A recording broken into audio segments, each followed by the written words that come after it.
All right, welcome back to the channel. So, Bernard the Executioner Hopkins must think that Gervonta Tank Davis is easy money for Ryan Garcia because he said that he needs to go straight to Tank after he knocks out Luke Campbell in his upcoming fight. There's a lot of clout chasing going on around in boxing, but I don't think Ryan Garcia is doing it in this particular instance. And that is saying a lot because we're talking about Gervonta Tank Davis. But let's talk about that in this video.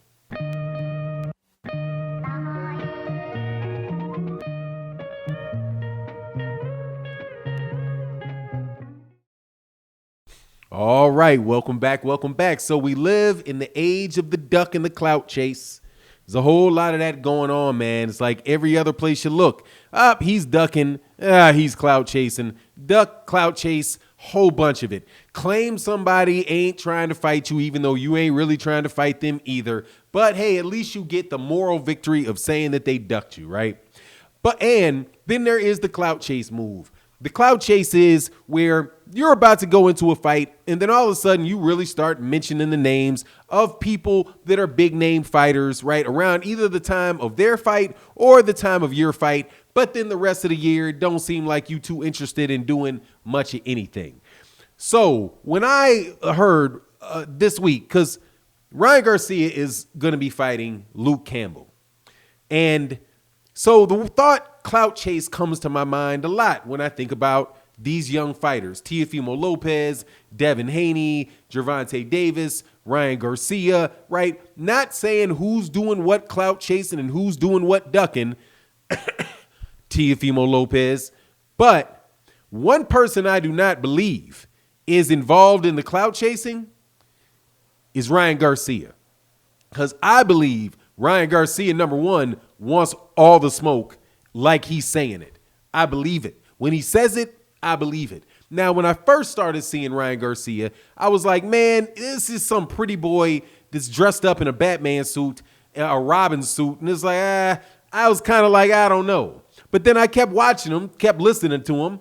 I know there's a lot of buzz around how quick he punches and all that. But, hey, he did knock out Jason Duno. Real nasty when everybody was saying he didn't want to fight him because he didn't fight him, for whatever reason that was.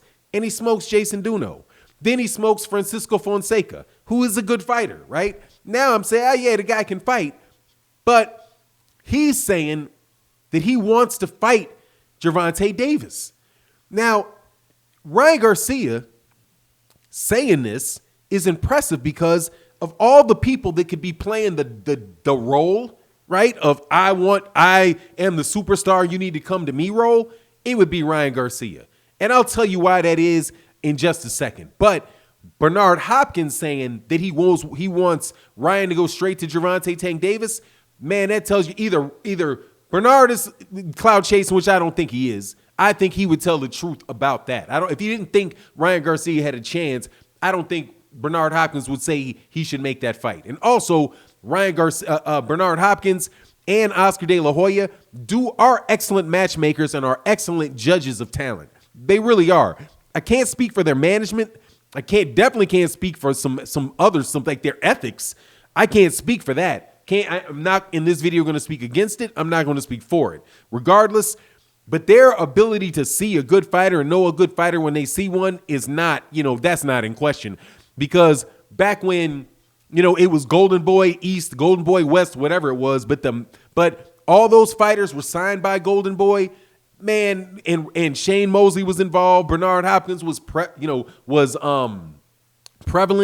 in, the discussions about signing fights. At least fighters at least seemed, that's how it seemed to me at the time. Now it seems like he's really taking a back step behind Eric Gomez is the guy that's really, driving the day-to-day stuff.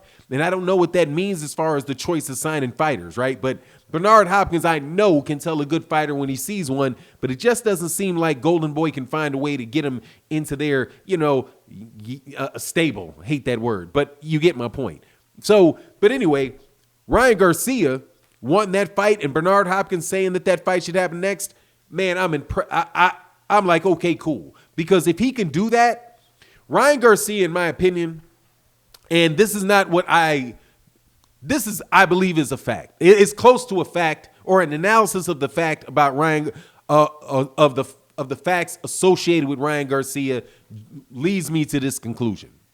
That Ryan Garcia, if he is everything that he says he is in the ring, right, as somebody that tells the truth, not somebody that's out there lying and posturing and playing a bunch of games, you know what I mean? Because even, at the end of the day, man, the boxer is supposed to be the boss. He's the boss of what comes out of his mouth. That's for sure. So even if he can't always get the promoter to do what the promoter wants him to do, at least that when he says he wants to take a fight, that Ryan Garcia is serious about it. If he does that, right, and he can win the fights, and they're the best fighters, there's no doubt in my mind that Ryan Garcia could be one of the biggest stars in boxing in my lifetime, because he has all of the things that the people that want to blow you through the roof like, right? He is very Ricky Ricardo looking, and by Ricky Ricardo Lord, man, it's amazing. I have Latino family members, and I am Latino by blood, not by language. So when I say Ricky Ricardo, what I mean by that is the character Ricky Ricardo, who was played by Desi Arnaz, who was a Cuban, who was definitely like a European or close to a European-looking Cuban. And they were like, hey, he's good. We can let him on TV. We won't show him sleeping with the redhead next to bed. And it is a redhead. We got all kind of, stigmas around redheads. So, let's be groundbreaking and put the interracial, I guess, kind of couple on TV. That type of stardom, right? Because he is, by what is put out in the media, a very handsome, stereotypically handsome person. And that they say is unusual in boxing, even though, if not talking to the women that I've seen, you'd be surprised who they think is handsome. And actually, I'm not surprised, but it's just amazing how the media doesn't understand. There's a bunch of people that women think are attractive. They just don't look that type of attractive. Regardless, he has that. And if he has everything to back it, he can be an Oscar de la Hoya. And Oscar de la Hoya was that type of star. But Ryan Garcia, I think, could actually go beyond that, because Ryan Garcia has such an ability to use the modern way to market yourself, right? Which is the internet, the social media. And he's a much more engaging and fiery person than Oscar de la Hoya was, who quite honestly, man, came off phony then, comes off phony now. Ryan Garcia, in my opinion, comes off like he's authentic. Now, can he beat Gervonta Tank Davis? I don't know. Can he beat this guy coming up in front of him today, whenever it is in a couple weeks, Luke Campbell? Man, yeah. Now, even though Lomachenko ain't necessarily sold on it, and he's like, it depends on Luke had, COVID. Is he tired from that? But he said it's going to be difficult with Luke. But I don't know, man. Personally, I think Luke's going to get knocked out. That's what I think. I think Luke's going to get clipped, because Luke is slow. Okay, and from what I've been seeing lately of guys that like Callum Smith and Danny Dubois, hey man, they're very, very good, solid fighters. But Ryan Garcia is a much more athletic fighter. I think that he's a longer fighter. He's a quicker, more explosive fighter, and he wants to bang, right? So I don't know if Luke Campbell is going to be able to bang with him. If he just goes at him. And Luke Campbell doesn't have any really thing to keep Ryan Garcia off of him, dude, he's going to get tattooed. He's going to get caught with something. He's going to get kicked with a nasty jab. That left hook by Ryan Garcia is bananas. And, but I don't think that is what's going to spin his head. I think it's going to be the straight right. You know what I'm saying? Because looking out for that left, you may stay on that side a little longer than you may want on an occasion once or twice. And with the pop that Ryan Garcia has, that's problems. And also, something about Ryan Garcia's amateur background has to stand out, because he was competitive with Devin Haney in the amateurs, right?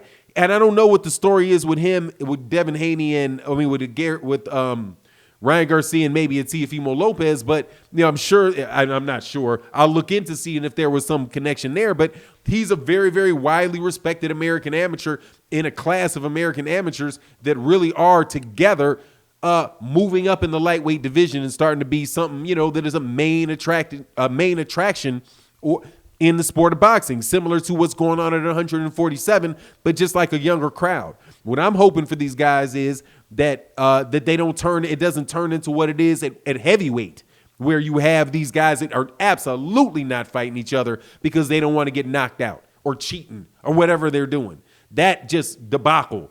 But 147 is better, but it's still that Here at 135, with the exception of a Chris Colbert moving up there, or Gervonta. Yeah, there's that split. But anyway, it comes down to the cash dudes really there with Ryan Garcia and Gervonta Davis.